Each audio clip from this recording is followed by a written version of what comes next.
Assalamualaikum. Okay, ini ada lagi barang unboxing.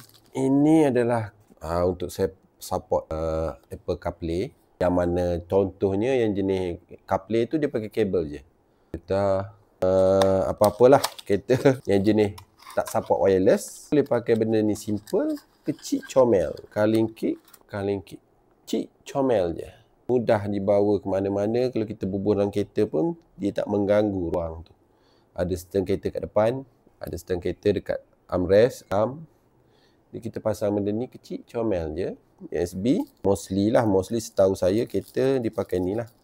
Apa lagi yang tak support wireless lah?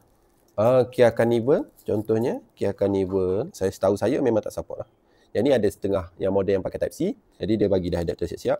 Kita boleh pakai ni, masuk kat situ. Okay. Untuk menjadikan Apple CarPlay ataupun Android Auto tu wireless. Jadi kita boleh pakai ni saja, calling kit.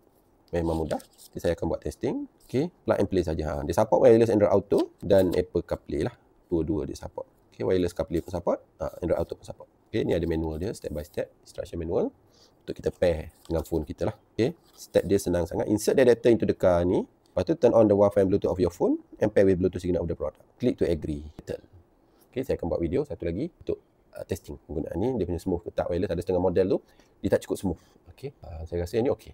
Saya pernah pakai beberapa model, saya pakai calling kit ni memang personal lah. Bagi saya memang proven lah. Okay, brand dia memang QC dia maybe bagus lah. Calling kit terbaik. Untuk pembelian boleh tekan button yang bawah. Jangan lupa komen, like, share serta follow. Terima kasih kerana support. Assalamualaikum.